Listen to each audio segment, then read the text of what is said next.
ब्रेकनंतर बघूया नांदेड जिल्हा मध्यवर्ती बँक विलासराव देशमुखांनी वाचवली की अशोक चव्हाण यांनी वाचवली, यावरनं बँकेच्या कार्यक्रमात श्रेयवाद दिसून आला।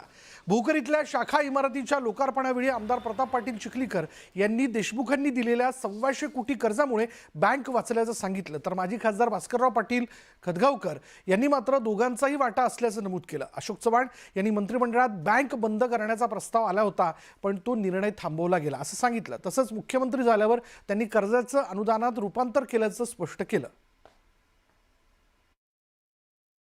पहिल्यांदा उल्लेख त्या महाराष्ट्राचे लोकनेते कैलासवासी विलासरावजी देशमुख साहेबांचा झाला। बँक जोपर्यंत अस्तित्वात आहे तोपर्यंत विलासराव देशमुख साहेबांचे उपकार विसरू नये असं काम विलासराव देशमुख साहेबांनी बँकेच्यासाठी केलं।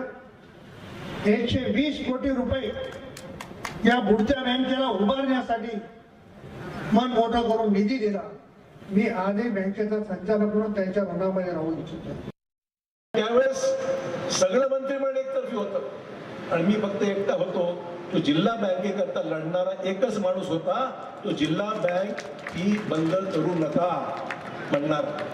125 कोटी रुपये जे मिळाले ते कर्ज म्हणून मिळालं। बँकेला काय मिळालं? कर्ज।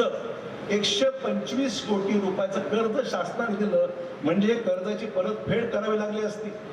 हे कर्ज बँकेला परत करावं लागलं असतं।